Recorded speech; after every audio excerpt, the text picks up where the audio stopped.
Okay, so we are back. I got the chart up, and first I'm going to talk about things that have no relevance to being a criminal of any kind.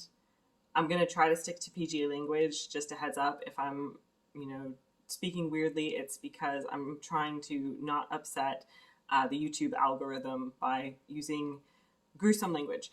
Um, so we're just going to talk about his personality, and then I'm going to start to dive into like the deeper, more intricate details of his chart and what could have led him to making some of the bad decisions that he made in life, and whether or not they were impulsive or whether they were chosen, or what kinds of things were going on in his mental headspace. And as gross as that is to think about, what was actually going on in his mental headspace.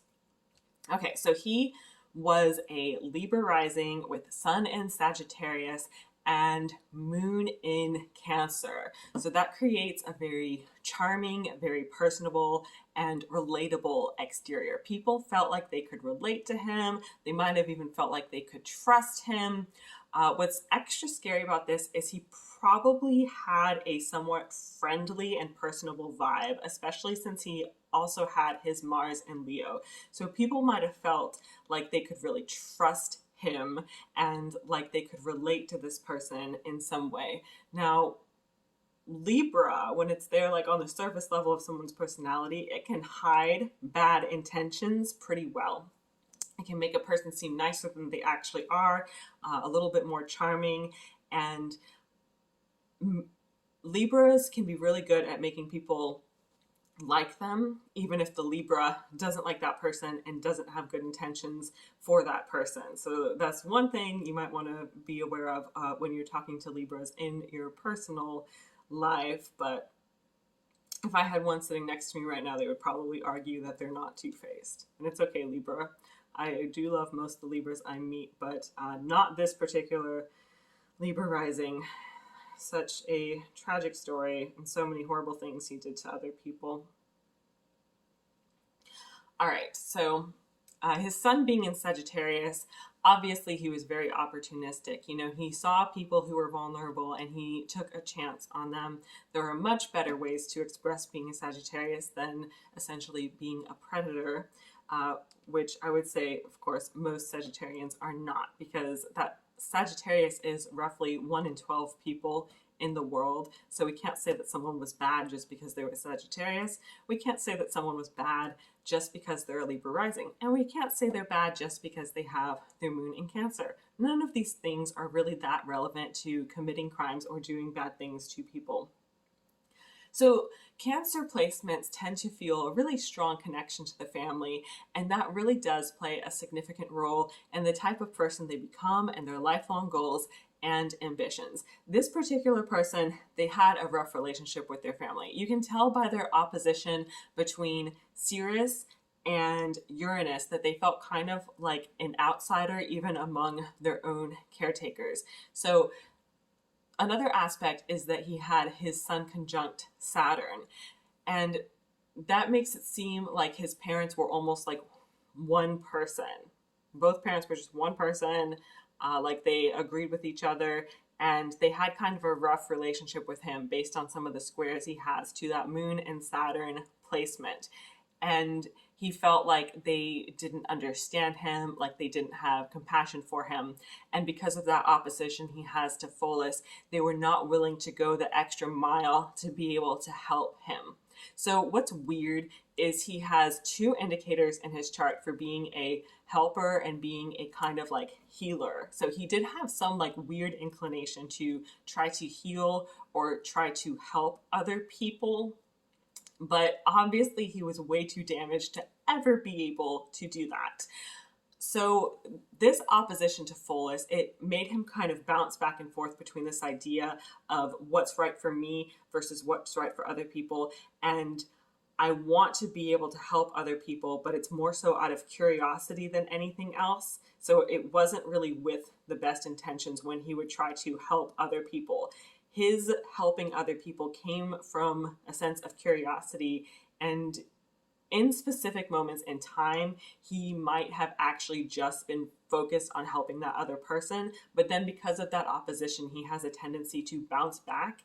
And with the moon being that opposition, he would feel like he emotionally was really the one who needed more help, and he needed some type of thing that was in contrast with what was beneficial to the other people around him who he was trying to help.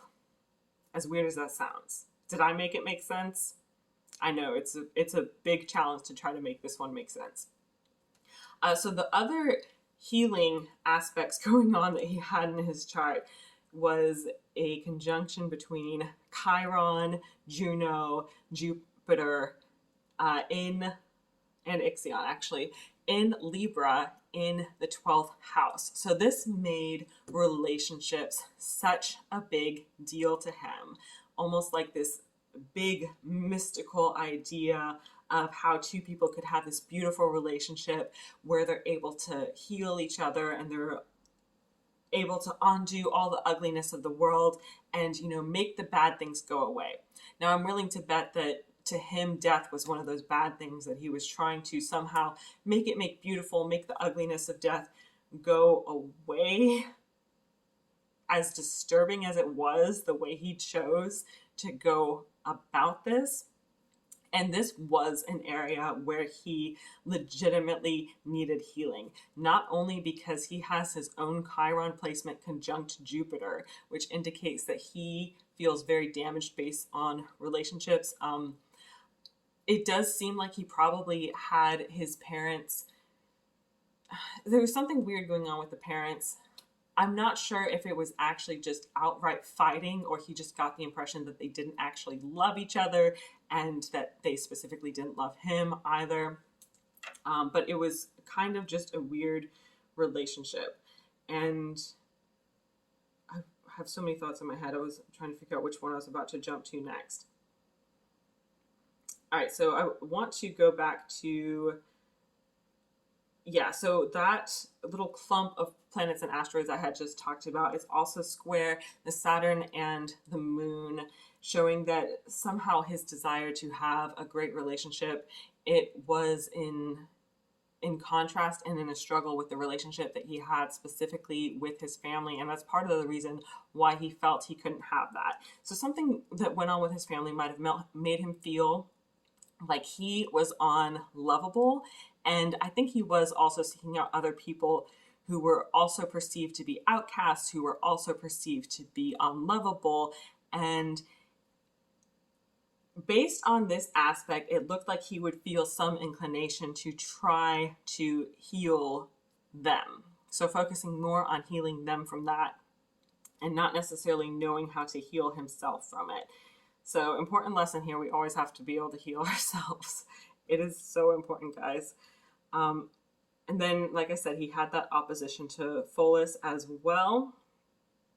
He had his North Node conjunct, where was it? Where's that North Node? Conjunct Lucifer in Cancer. So that shows a struggle that he wanted to be able to conquer, specifically in regards to what was going on with his family.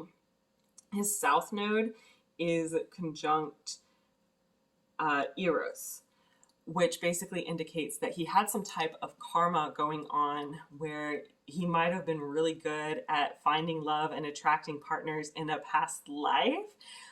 But in this life, for some reason, he wasn't really meant to have people who would actually stay with him long term. And I think he probably realized that, and it was probably very frustrating for him, especially with how much he valued partnerships based on some of the other aspects in his chart. Now, he has a conjunction between Asclepius, Mercury, and Vesta, showing this kind of obsession with death and trying to figure it out, trying to solve it like it's a puzzle, trying to figure out what is actually going on with people when they die. I feel like that's something that he really thought about a lot and really wanted answers to. And he even had like this weird sort of optimism about it. Like, there's a way that I can make it better, almost like there's a way that I can make it so that people are still alive. and maybe even this big ego complex, like as if he thought he could figure out how to make them rise from the dead, as if he felt like he could find a way to make them come back to life. And that probably goes back to that intense curiosity he had about what was going on with other people brought on by Pholus. Now, his vertex is conjunct Nissus. This shows an impulse towards narcissistic, selfish, and abusive behavior, especially when it comes to relationships. This aspect that he has is either in the 7th or the 8th house based on his time of birth, which is allegedly listed as 4 a.m. on his birth certificate. I'm willing to bet that 4 a.m. birth time is at least a few minutes off. I don't think it's 100% accurate. But yeah, the house basically shows what area of his life it would affect. The 7th house is the house of relationships. The 8th house is the house of cycles, including death. So it really could be either one. Both make sense for him. And yeah, he's got that serious opposition. His Mercury is also opposite Uranus. So he might have felt like other people, especially in his generation, couldn't relate to the way he thought about things. He might have felt like he was treated like he was stupid a lot of times too. And with the aspects he had to Pluto, he was at least good at manipulating information and being persuasive. He seemed like he was probably very persuasive, but he would say things that were just so off the wall and so confusing at first. But then he'd be able to kind of guide people down a rabbit hole where they were gradually able to understand it, almost like this weird ability to warp reality. So his sun is loosely conjunct Pallas, and that would give him like a certain air of confidence, like he really believes in himself, really believes what he's doing, and he has a lot of things in his chart that made him seem like a good person when people would meet him, made it seem like he had good intentions and was trying to do the right thing. But I do feel like with that conjunction to Nissus, it's likely that he did actually suffer from narcissism. I certainly can't diagnose him with that. I'm not a psychologist, and he's not my patient, and he's not even alive anymore. So I can't diagnose him with that. But I do see certain indicators that would lean towards it. His Antaros was opposite. What is it opposite? Right. So it's opposite vertex. So I was talking about vertex earlier.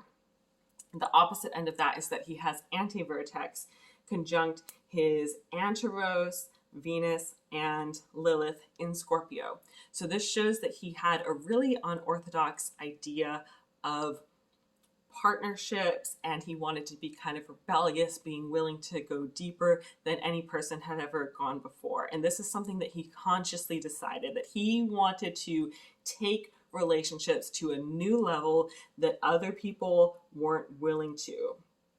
I feel like he likely would have summarized that to something along the lines of, I'm going to love you even in death, and taking that to an extreme that most people find to be unacceptable. So he made it sound like he had abandonment issues, and I definitely see these indicators that he felt like he was an outcast, and he might have felt neglected in certain ways, and fairly certain that he wouldn't actually find love. So it does make sense that he would have a certain fear of abandonment, but there's also a lot of desire for control there. There's a lot of him wanting to find a way to make people stay. And in addition to being a narcissist, it seems like he also thought that what he was doing was very interesting, and that's why he was so willing to talk about it, almost as if he was bragging. So anyway, leave a comment below. Let me know what you thought about this video, or if you think I should never do it again. If you would like to book a reading, I am currently booking for the month of December. I'm booking into December right now, so let me know if you are interested in that. If you want to check out anything else I have in the description below. Go ahead and do that. And thanks for joining me today. I hope you got something positive out of that. Maybe you learned to protect yourself better in your own personal life. And look at asteroids. Definitely look at asteroids when you're trying to figure out whether or not someone's trustworthy. Don't just look at sun sign, moon sign, all of that. Not worth the risk. Bye.